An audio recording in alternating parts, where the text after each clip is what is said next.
members of the committee.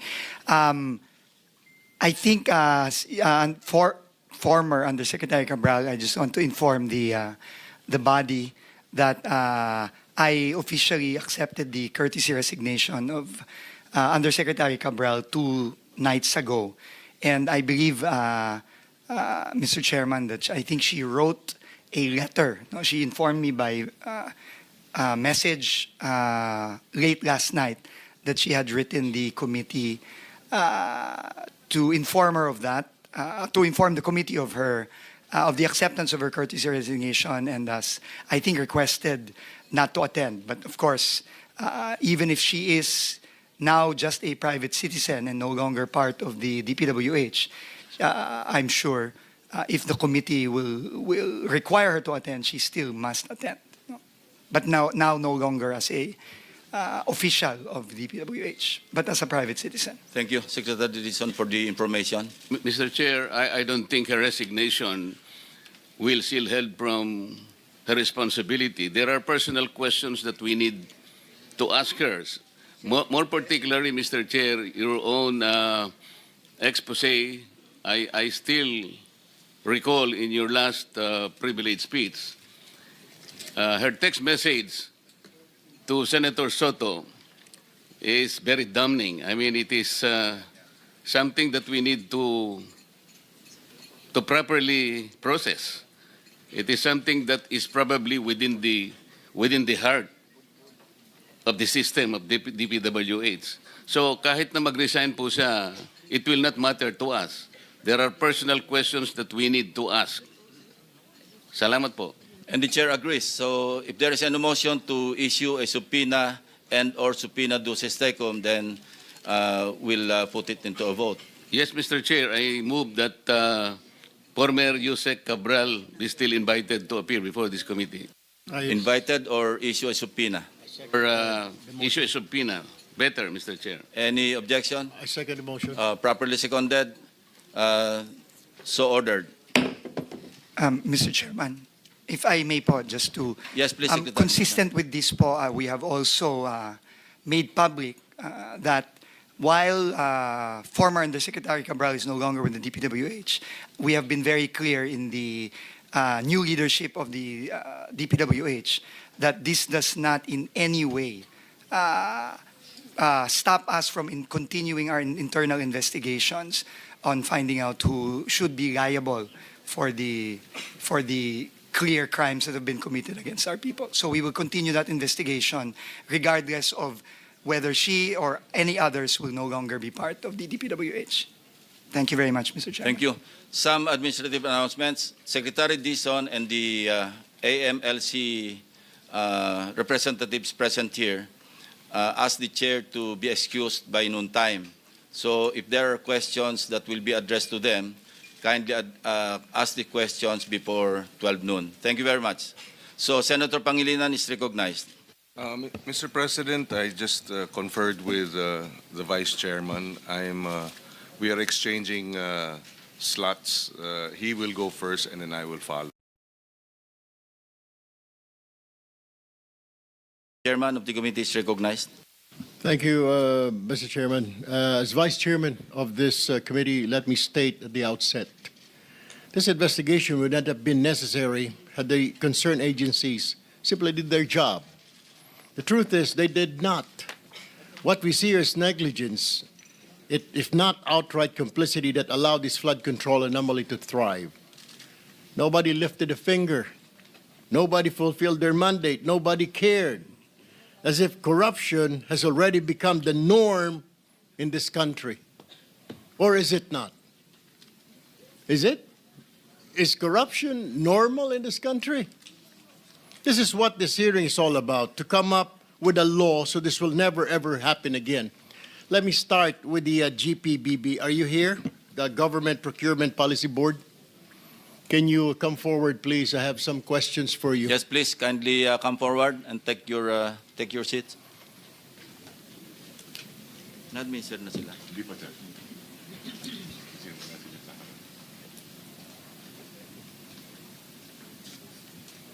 Classmate, seatmate, please. Dito na lang, pala ka sa mabusin. Oo, sige. Oo, kaya na.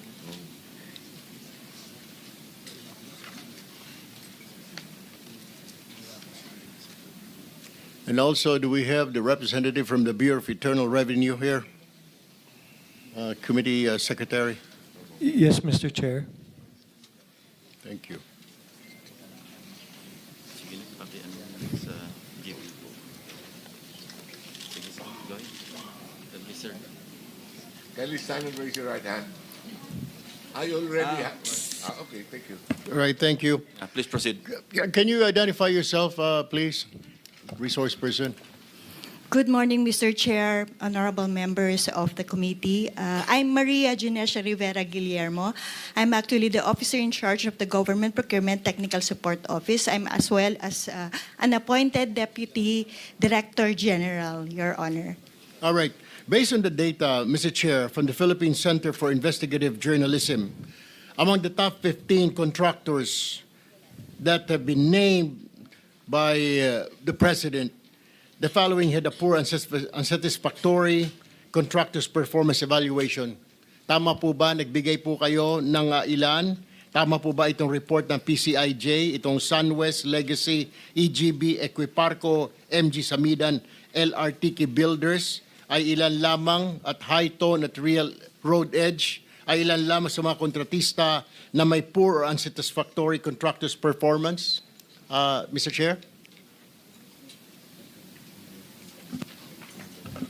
Mr. Chair, Your Honor, the CPES report or the Contractor's Performance Evaluation System report bears those po as the unsatisfactory po na rating nila sa CPES. Just to clarify, if I may, Your Honor, Mr. Chair, the CPES is posted po sa GPPB website. However, this is being provided po by the CIAP po. And it's part of our mandate to be providing this po as part of our transparency measure with respect to government procurement. So totoo po ito, yung report na ito pong 8 contractor na ito out of the 15 that were named, meron po silang poor unsatisfactory performance. Tama po. If we, Ma'am, Mr. just Chair, say kung tama or hindi po tama. it bears, yes, Your Honor, it's in the report po. All right. Now, my next question, what do you do pag meron po mga unsatisfactory na mga report na ganitong contractor? Ito po ba ipopost lang ninyo? Hindi nyo pa bibigyan ang DPWH, ang PICAB na report na at pagkatapos po, correct me if I'm wrong, pag may mga ganito po poor performance, di po ba bina-blacklist po ninyo ito? Tama po din ba itong report na natatanggap ko? They're blacklisted?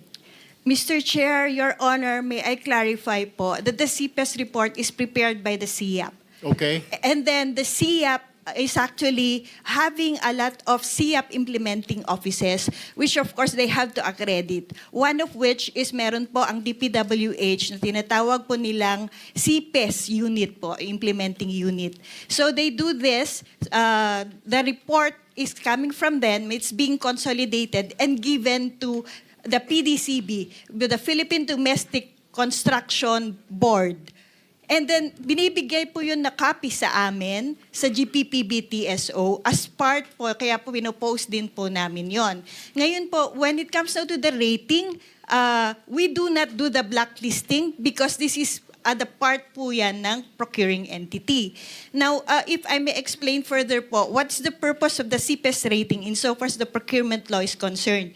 Under RA 9184 po, before this is only being looked into, kapag ka-part po siya ng submission to support po yung single largest completed contract ng isang contractor.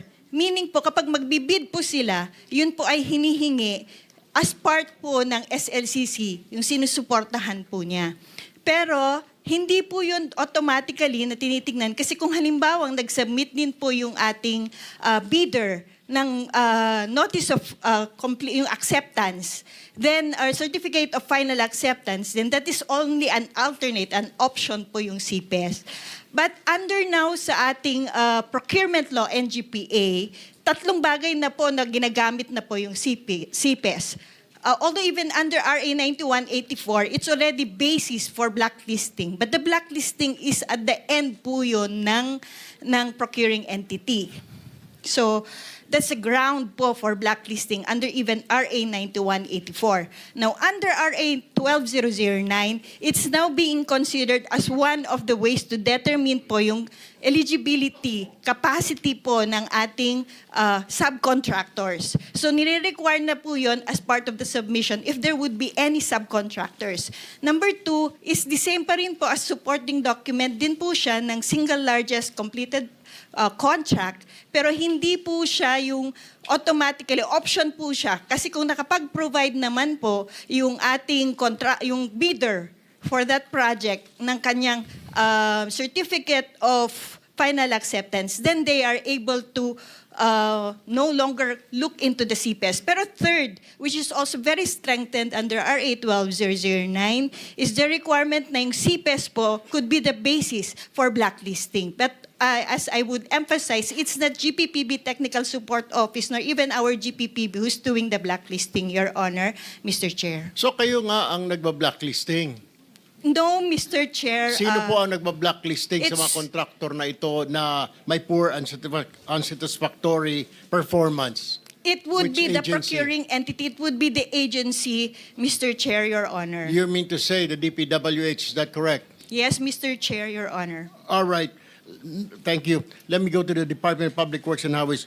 Mr. Chairman, my question is, ano po nangyari dito?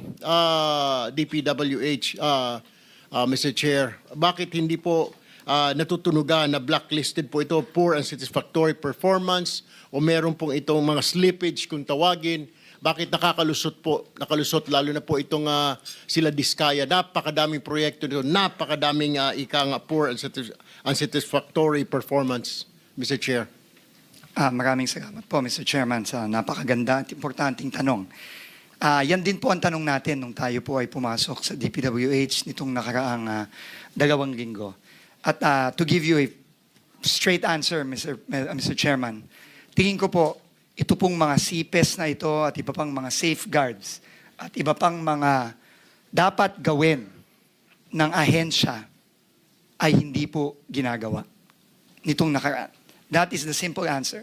In fact, Mr. President, ang nakakagulat pa po dito, hindi lang po bad performance ang hindi na-monitor at hindi na-actionan. In fact, marami po tayong nakita na isiniwagat na rin po ni Senator Lacson, ng ating chairman, sa kanyang privilege speech. Marami pa po dito mga proyekto na hindi lang bad for performance, no performance at all. In fact, marami pong mga ghost project na on record, may mga papeles po tayo at ito nga po ang naging basehan natin sa mga kasong final natin ditong nakaraang linggo, na kahit na ang term ng kontrata, for example, 250, 300 days, lumalabas po sa mga papeles, miraculously, natapos po kuno itong mga proyektong to at nabayaran po itong ibang mga contractor dito within months. Alright. Sign po ito nitong mga ibang nandito ngayon as completed. At nabayaran po itong mga kontratang ito. So clearly po, hindi po ginagamit itong CPES at kung ano-ano pang mga dapat ginagamit ng ahensya para i-monitor ng tama ang implementasyon ng mga proyekto. That is the straight answer po that I can give the Honorable Committee. At nakikita po natin ito hindi lamang sa mga kontrata sa Bulacan, kundi nakikita na rin po natin ito sa ibang kontrata sa iba pang lugar. Actually, Mr. Chair, sa Bulacan, sa First District, araw lang po ang binibilang at nababayaran po ang contractor. Anyway, in the course of in your investigation, Mr. Chair, what are the ghost projects added to the list and substandard? Right now po, we have received more than 100 reports already in only 2 weeks of ghost or very substandard projects. And right now po, ang track po ng bagong team sa DPWH ay unang-una dahil nga po nabuo na ng ating Pangulo ang Independent Commission for Infrastructure. Kami po ngayon ay in very, very close coordination sa kanila. Bawat po project na nare-report, nagbubukas po kami ng case file dito ini-inspection po natin either personally or yung pong mga ibang kasama natin sa team. Ngayon po kasama na po ang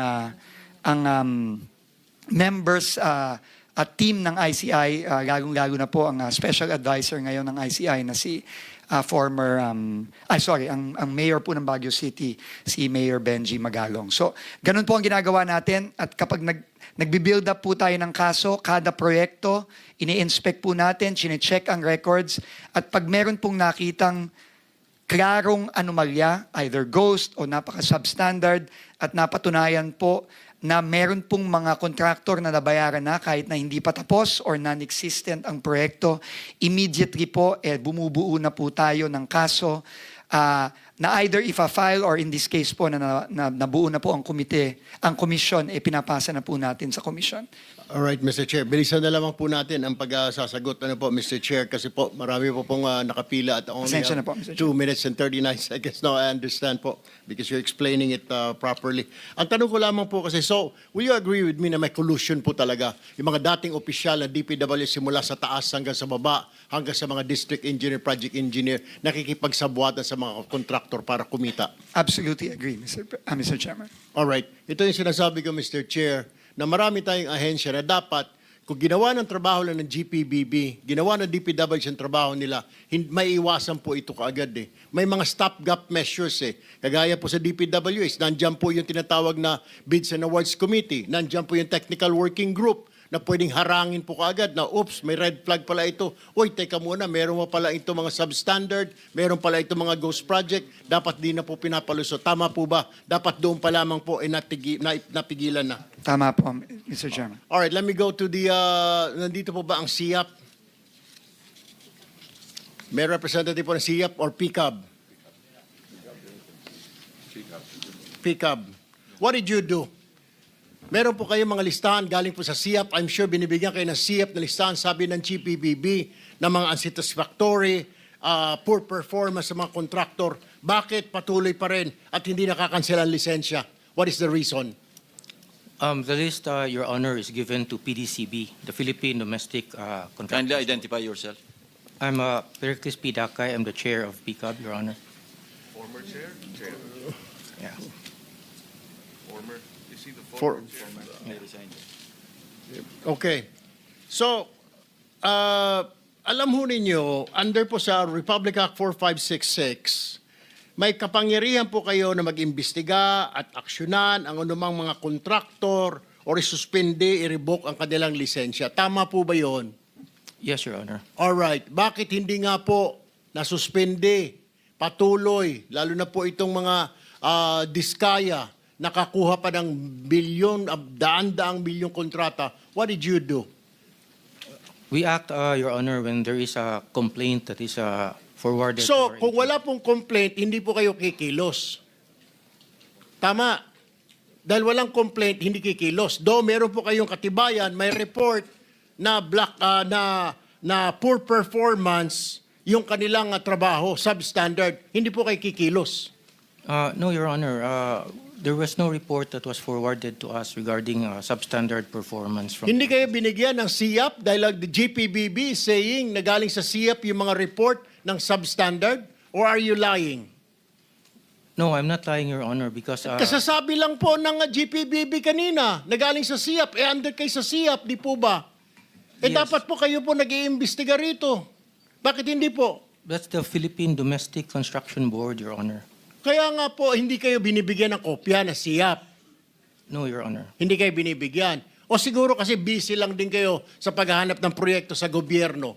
Kasi isa sa mga requirement, dapat kontraktor ang mga board member ng PCAB. Mr. Chairman, member ng PCAB. Mr. Chairman, I have, for your information, I have filed a resolution to review. We have to review this law kasi kalukuhan po ito. It directly go against dito sa sinasabi nating conflict of interest, Mr. Chair. Yes, kindly wind up because you have 10 seconds left. No, Thank that's you. all. That's it for me, Mr. Chair. I'll just do another round of questioning in the second round, Mr. Chair. Thank you very much, Senator Erwin Tulfo. Senator Pangilinan is recognized. Thank you, Mr. Chairman. Magandang umaga. Ang ilang mga katanungan direkta na sa mga tanong. Secretary Dizon, nabanggit ninyo 100 ghost projects and substandard projects. Tama po ba yan? Opo, yun pa lang Yes. po ang natatanggap naming mga reports as In of the last, today. in the Last last, 2 weeks alone. meron na ba kayong findings? Sino-sino ang top 15 doon sa 100 mga substandard o kaya ghost projects? Ghost projects muna. Meron na po tayong Sino ang mga top notcher? Opo, meron na po tayong ilang mga findings. Ito po ay ongoing ang ating case investigations. Pero ang pwede ko pong sabihin ngayon, yung pong na-file nating kaso nung nakaraang Huwebes against 26 individuals, including 20 DPWH and former DPWH personnel, as well as several contractors. No? Kasama po dun sa mga na-discover nating ghost projects, unang-una po yung binisita ng ating Pangulo mismo sa Baliwag. Ito po ay, ang contractor po dito ay Sims Construction. Meron din pong ghost project na pinilit na hinahabol kahit na last year pa po sinabi na completed na. Pero na pag-alaman po natin na 3 weeks o 1 month ago lang nagsimula ulit ang trabaho para lang ipakita na merong project doon. Ito po ay sa Wawaw Builders. No? At meron din po tayong kinasuhan sa St. Timothy Construction Company. Yun po ang mga contractor na nakasuhan na po natin as of now. Pero kami po ngayon ay tuloy-tuloy pa rin po ang case build-up at pagbubuo ng kaso na nakikipagtulungan po tayo ngayon sa ICI. St. Timothy. Opo. Sino ang contractor ng St. Timothy? Diskaya po. I think lumabas na rin po yun dito sa mga hearings Yes. nung nakaraan. Dahil sa kanilang sumpang salaysay, sabi nila wala silang mga ghost project o wala silang mga substandard. At least yun yung sinasabi sa testimonya. So mukhang hindi tugma dun sa findings ninyo Opo. at yung sinasabi sa sumpang salaysay ng mga diskaya. Tama po kayo. Okay. Yung sinabi nyo 20 DPWH na mga district engineer, these are 20 district engineers? Hindi po. Mr. Chairman, our first case is only limited to projects in the 1st District of Bulacan. Yung pa lang po yun. No? 20 na pong katao ang nadamay sa isang kaso pa lang sa isang district engineering office sa Bulacan. So dito sa 100 ghost projects at substandard, saang mga lugar ito? Iba-iba po, Mr. Chairman. No? Offhand. Offhand po, I can remember, meron pong mga reports tayo na nakuha sa La Union, sa Oriental Mindoro, sa Nueva Vizcaya, sa Eastern Samar, meron din pong mga ibang mga proyekto sa Mindanao. Pasensya na po, Mr. Chairman, hindi ko na po maalala sa dami, pero nakikita po natin na hindi lang po ito nakasentro sa Bulacan lang, kundi mukha pong buong bansa po ito. Mr. Chairman, may we request that the people, at least a selected number of possible, how do you call it, players in La Union, Oriental Mindoro, and Nueva Vizcaya, whether government or contractors, be invited in the next hearing? Yes, we have to identify them first. Yes. Yes, thank you, Mr. Chairman. Secretary Dizon, ang ating pagkaalam, at ito ay nakausap natin si former Secretary Babe Singson, na ang patakaran dati para involved ang LGU at Regional Development Council ay pagka 50 million and below ang proyekto, district engineer. Pero pagka 50 million and above, kasama na ang Regional Development Council sa pagbubusisi sa mga proyekto. Tama po ba yan? Noon dating patakaran. Tama po, no, ika-clarify ko lang po, no. Sa tingin ko po ang tinutukoy niyo po ay yung thresholds of Yes. authority Yes. ng district, region, etc. No? Yes. Nung pong time ni Secretary Babe Singson, ito po ay nasa 50 million pesos. Yes. Meaning po, pagka below 50 million and below, sa district po yan. Above 50 million sa region na po yan. Ito po ngayon ay itinaas. At ngayon po ay naka-threshold na po sa 150 million sa district. Pero nung panahon na yun, pagka, 50 lang po. At pag sinabing regional Development Council, sino ang involved dyan sa pagbubusisi? Well, ang magpapa-bid out at ang mag-i-implement po kapag above 50 million nung panahon po ni Secretary Singson ay regional office na po ng DPWH, hindi na po ang distrito.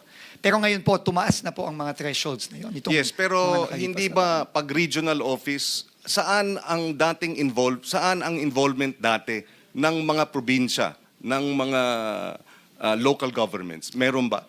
Sa aking pagkakaalam po na Mr. Chairman, dati po kailangan po ng acceptance ng local government unit ang mga proyekto. Ito na rin po ay pinoint out ng ating Pangulo nung siya ay bumisita sa Baguio at nakipag-usap po siya kay Mayor Benji Magalong. However po, nagulat na lang po ang Pangulo na tinanggal na po yun.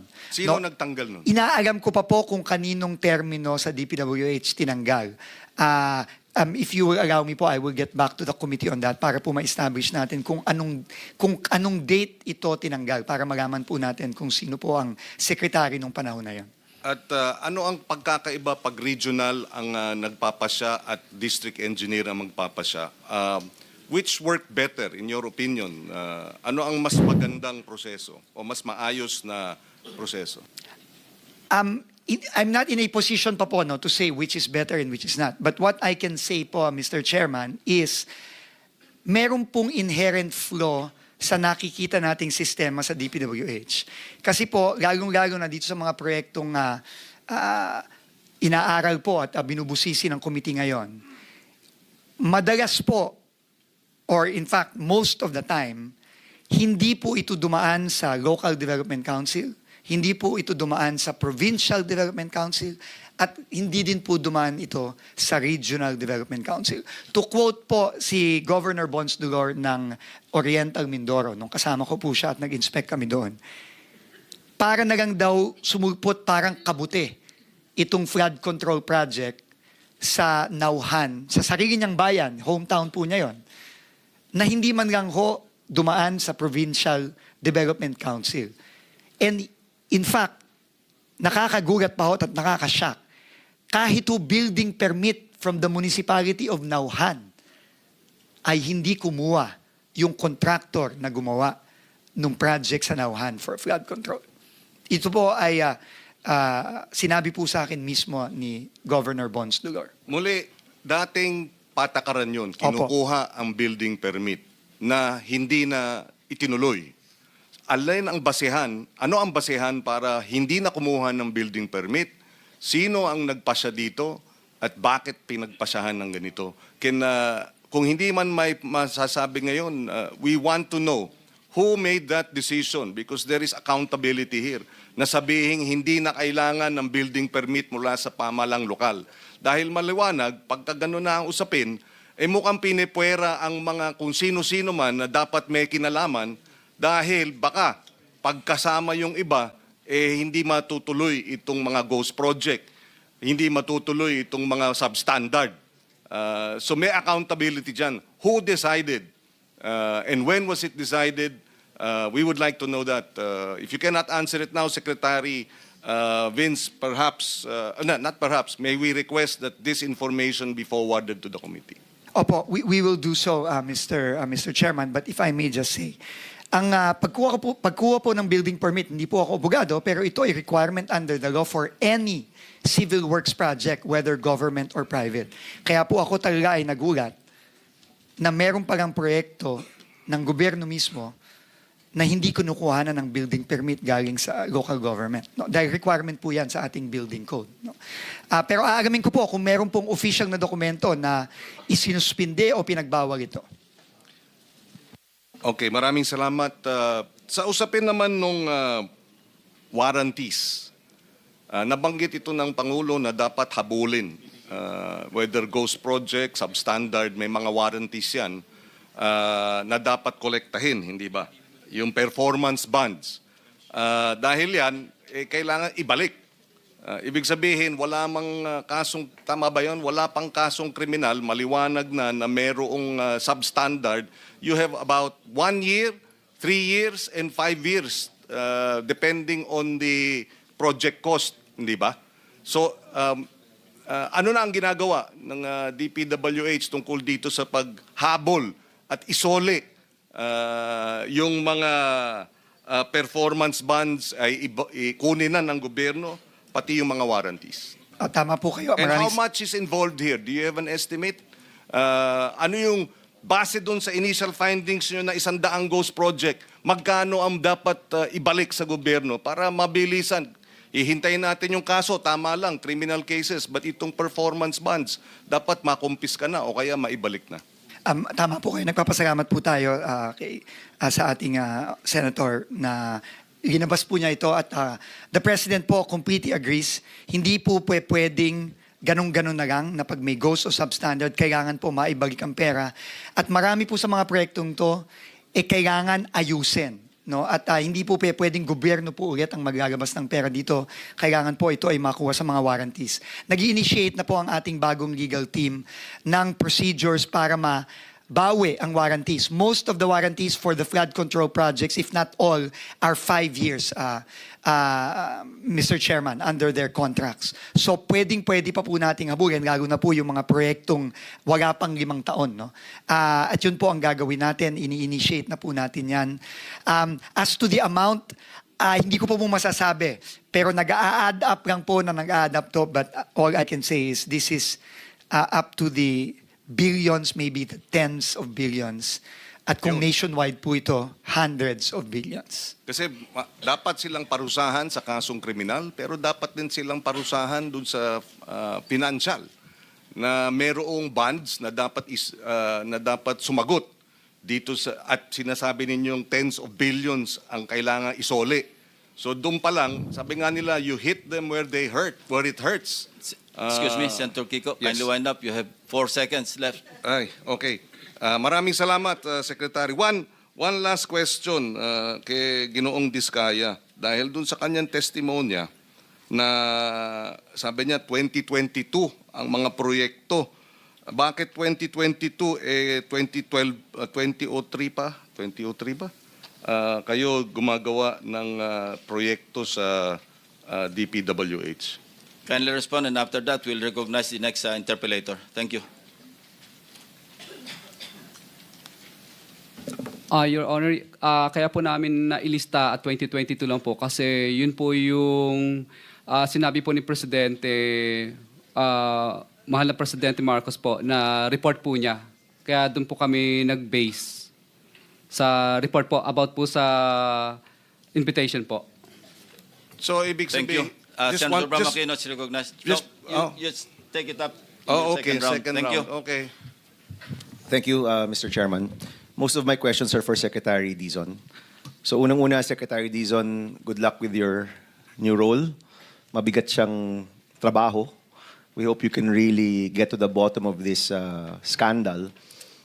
Nabanggit niyo po kanina na tens of billions, possibly hundreds of billions yung nawala sa ating bayan.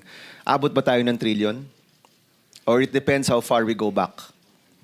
I guess it will really depend po. No? Ayon naman po sa executive order ng ating Pangulo, babalikan po ng ICI ang ang last 10 years po. So, hindi po natin magagaman kung gaano kalaki ito. So malaki po ito. There's a possibility it might go into the trillions. May posibilidad po. May posibilidad. Kasi, alam mo naman, Secretary, may trillion person march sa Sunday. Siguro, nung una siguro nilang naisip yung trillion, baka haka-haka. But actually, through this investigation, baka umabot nga ng trillion itong posibleng nawala sa ating bayan. Opo, posible po. And just to put that into context, Mr. Secretary, napag-usapan namin sa hearing the other day, no, Senator Pangilinan and Senator Sherwin were with me, dun sa nutrition program. And in that hearing, it only costs 3 billion pesos to increase our feeding program for 3 million severely wasted children. I mean, put that into context, para sa 3 million na severely wasted and wasted children, para ma-increase yung kanilang feeding program from 120 to 150 days, sa totoo lang kulang pa nga po yun eh. It will only cost an additional 3 billion. And we're talking about trillions, possibly trillion na nanakaw sa atin. So that is why this investigation is really important, Mr. Secretary. Kailan po nyo ipapublish yung listahan ng inyong investigation? No? Earlier you said it's ongoing. Palagi ko po mahalaga sa taong bayan na malaman nating lahat kailan ba to mapapublish, kailan ba to matatapos? Opo, yung pong tanong kung kailan matatapos, mahirap pong sagutin yan dahil napakarami po at tuloy-tuloy pa rin po ang pag-re-report sa amin. No? Kung kailan po mapapublish, sisimulan na po namin ito. Siguro bigyan nyo lang ho kami ng mga ilang linggo, kahit 1 o 2 linggo. Gusto ho namin magbuo ng isang transparency portal similar po sa ginawa ng ating Pangulo sa isumbong mo sa Pangulo website. Ganon din po kasimple para po ma-publish na ho natin unang-una yung mga reported at kung ano po ang mga iba't ibang aksyon na ginagawa ng DPWH ngayon para mapanagot ang mga dapat managot. So you will have an initial list already in a week or 2? Opo. Okay, and that will grow as the investigation goes on? Opo, padagdag lang po ng padagdag yan. Ano pong ilalabas natin? Yung ghost at yung substandard? Opo. Opo, uunahin po natin ang priority, syempre yung ghost at kasama din po yung mga substandard na nakikita din po natin. Mr. Secretary, when does substandard become criminal? That's a very interesting question, Mr. Chairman. No? Hindi po ako abogado. No? Pero sa pagkakaintindi ko, kapag ang isang proyekto, halimbawa, no, isang classroom, halimbawa, meron naman pong binibigay na pagkakataon ang isang kontraktor para isaayos no ang isang proyekto no. So hindi naman po ibig sabihin siguro na lahat ng initially ay substandard criminal agad. Pero pagka po talagang grabe po no ang pagkakagawa, halimbawa po dinadaya po ang bakal. At dahil po doon, kagaya po nung nakita natin sa Oriental Mindoro, no, kung saan ang contractor doon po ay St. Timothy Elite at SunWest Corporation. Dahil po sa napaka-substandard na gawa, dahil sa kulang ang bakal, isang ulan lang po, ngayong July, na-wash out na po yung ginawa. May I suggest? So, tingin ko po, yon criminal po yon. Yes, may I suggest, With the Secretary? permission of Senator Bam, from the non-lawyer Secretary of DPWH to a non-lawyer Chairman, I would like to venture a guess. Malversation pwede kasi kung nag-certify sila through falsification, nag-falsify sila sa pag-certify na kompleto pero substandard, pwedeng kasuhan ng malversation. Tama po yun. Through falsification. Thank you. At yun po ang isa sa mga kaso, Mr. Chairman, na final natin nung nakaraang linggo. Mr. Secretary, may I also suggest no, that we be clear kung ano yung standards natin. Tama po. Oo, because we really want to get to the bottom of this. No? Malinaw dapat siya. So in a few weeks, lalabas yung listahan, malalaman natin sino yung ghost, sino yung severely, I'll just use that broadly, severely substandard. Ilalabas po ninyo kung anong lugar, sino yung contractor. Pati rin po yung proponent, ilalabas po ninyo. Pati po yung mga DPWH personnel na involved dun sa mga proyektong yan, ilalabas po namin. Okay, Mr. Chairman, and how? Just a quick suggestion, very quickly. With the permission of Senator Yes. Bam, Senator Kiko is recognized. Secretary, yung mga information na yun, pwede ba ninyo i-upload online? That is the plan po. Gagawa po tayo ng DPWH Transparency Portal para po makita po ng mga kababayan natin no, ano po ang nangyari sa mga proyektong to. And we will try to be as detailed as possible without naman po compromising the case that will be filed against these people eventually. Okay, question, Mr. Secretary. So once you've published, how long before cases are actually filed? You're just publishing your investigation. Wala pa yan mga kasong naka-file talaga ng DOJ, right? Have you coordinated with them kung gaano katagal bago mag-file ng kaso? Opo, sa ngayon po ang aming track ay kami po mismo ang nagfa-file ng kaso with the Office of the Ombudsman. Nag-file na po tayo last week at meron pa po tayong mga ginagawang mga kaso ngayon. Pero ngayon po, medyo mag-iiba po ng konti ang proseso dahil po naitayo na at working na po ang ating ICI. Kaya po ngayon, ang aming pong agreement with the Commission ay yung pong mga makukuha naming mga ebidensya, ito po ay ipapasa po natin sa ating special advisor at sa commission po mismo para po sila po ang magfa-file ng mga kaso. Wait, so are you filing the cases or is the ICI filing the cases? From now Secretary? on po, ang ICI na po ang magfa-file. Because you've already filed before the ICI was constituted. Is that Opo. correct? Tama po. Okay, so lahat ng ebidensya, lahat ng laman ng inyong investigation will go to the ICI. You'll be publishing it para malaman ng publiko. At the same time, pupunta siya sa ICI, then the ICI will be in charge with filing with the ombudsman or whatever court, no? Tama po, Mr. Chairman. All right. Meron akong another topic, Mr. Secretary. Do you, in your estimation, meron bang bid rigging na nangyari? Absolutely, Mr. Chairman. Absolutely. Okay. Hindi po mangyayari ito kung wala pong kung malinis po at transparent ang proseso ng procurement at either the district levels or the regional levels. Mr. Chairman. Okay, Hindi Secretary, hindi po mangyayari ito. if bid rigging, in your estimation, bid rigging nangyari, at tingin naman ng mga tao nangyari nga naman yung bid rigging, sa Philippine Competition Act, meron pong mga provision po dyan tsaka penalties for bid rigging. No? At yung penalty po dyan is 100 to 250 million pesos per offense. So I'm raising this because importante sa taong bayan, hindi lang na may makulong, hindi lang na lahat ng involved ay makulong, pero mabalik rin yung pera. And this could possibly be a way for us to get that money back. No? Kasuhan natin through the Philippine Competition Act, the PCC can motu proprio also do an investigation.